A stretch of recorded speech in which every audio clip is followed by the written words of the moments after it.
G'day, and welcome to part 2 of this series on repainting the Burrell. So you might recall in the last part, we sort of focused on quite a few of the larger components of the engine, the tender, the flywheel, the gear guards, and that sort of thing. And so now this episode is going to be more focusing in on a lot of the smaller bits and pieces on the engine that get some attention, and believe me, there are a lot. So I guess the first thing that we can address is, if you remember in part 1, I mentioned about the front axle still needing quite a lot of work.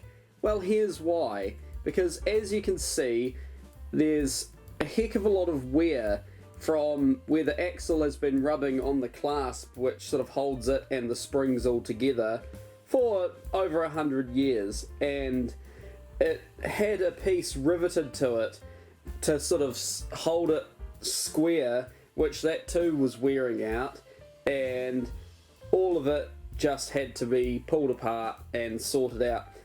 So luckily I have a friend, Dale McLeod, who knows a lot about welding to wrought iron, and he kindly agreed to take on the job of fixing it all up.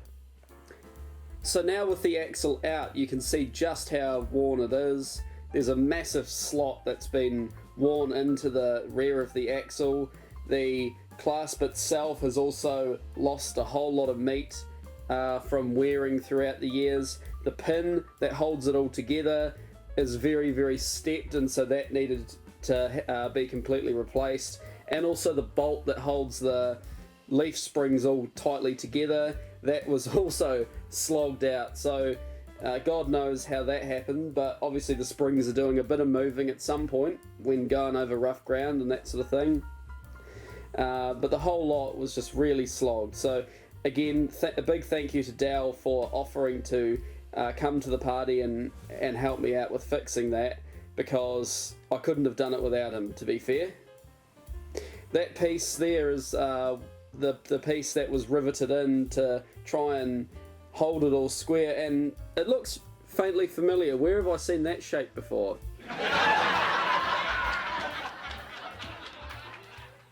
The skid plates as well, on the top of the axle, which carry the spring, you can see how worn they are. The crater that the spring has worn into them was a good 5-6 millimeters deep. What's that, quarter of an inch? And thankfully Dal was very handy on a milling machine, and he made me 2 new ones as well. So again, thank you Dal, you're a star. So while those parts were away at Dal's getting sorted out, it was time to turn our attention to other parts of the engine that needed sorting out.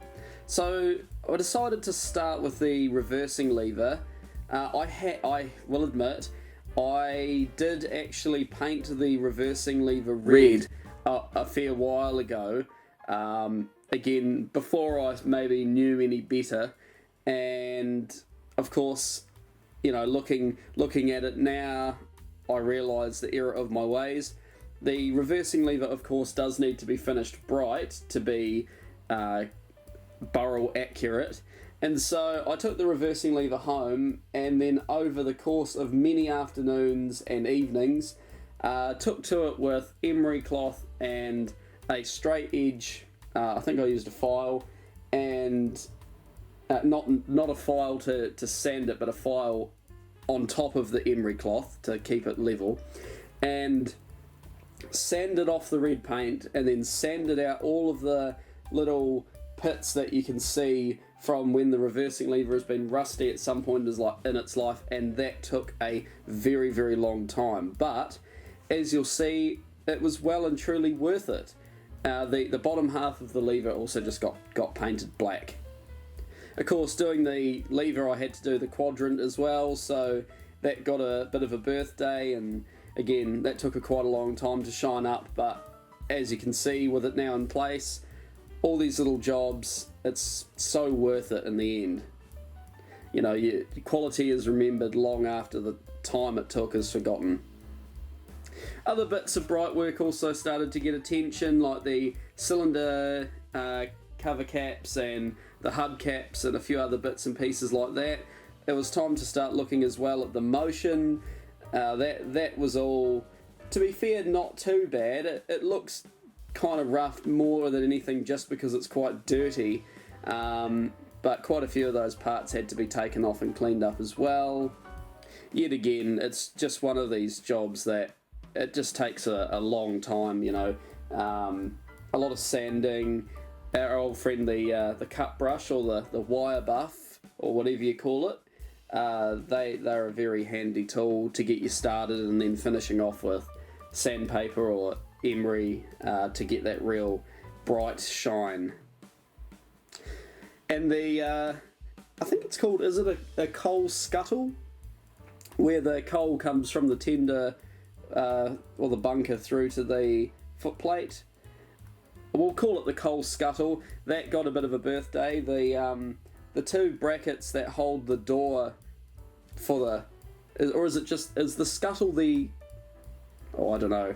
But the door, shall we say, that lifts up and down, the brackets holding that in place, they were pretty rotten, so I made 2 new brackets for that, and then the whole lot got painted red as well. The rocker, which stops you from putting the engine into 2 gears at once, was aftermarket. Again, I don't know who made it, but there was nothing inherently wrong with it. It just wasn't original, and I thought that we could do better. So thankfully Dal came to the party again, and he had a casting for a original one, so I just copied that and fabricated one completely based on the original measurements. And then we come to the footplate itself. As you can see, everything's been removed and she's now in primer. And here you see the bracket which holds the regulator handle in place, and the starting button.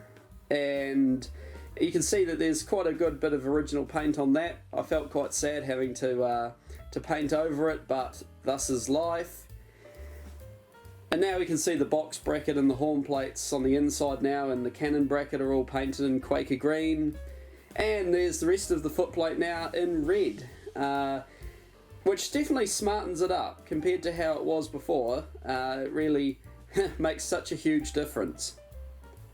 Getting into that footplate as well, I mean, I'm not a particularly big guy, but I found that I wouldn't want to be any bigger, because bending over and trying to squat into those tight spaces really was a bit tricky.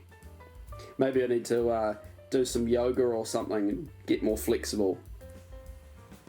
Now that the front wheels are also off, they were taken into my work to receive some attention.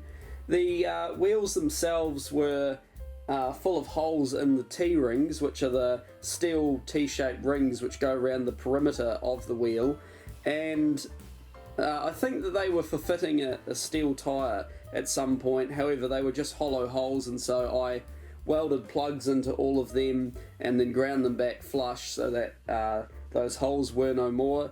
Mainly for the idea of, to be honest, of just making them far easier to clean, which I can tell you now has made a huge difference. The wheels are also completely cut brushed and cleaned up at work. I sandblasted in the middle of the hubs where I couldn't get into it with a sander or a cut brush, and then there was a little bit of bog applied to the spokes and a few other areas, mostly where the lines go, just to make it a bit easier to line them, and again to make them easier to clean going forward.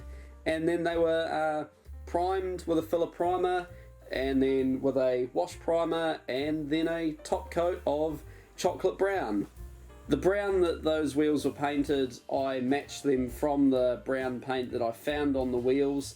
There were some bits that were quite faded and some that looked like they were quite true, quite a rich colour, so I tried to match it as closely to the truer looking colour as I could. Of all of the leaf springs that came out of the front of the engine as well, they all looked to be in pretty good nick except for the very top one. As you can see in this photo on the right, that's the original with a crack running through it, and there's the new one that I made up on the left. Another piece that I took home to sort of chip away at was that bracket again that holds the regulator handle on, and I think that came out quite smart. Then the front box bracket and the inside of the horn plates, they were painted.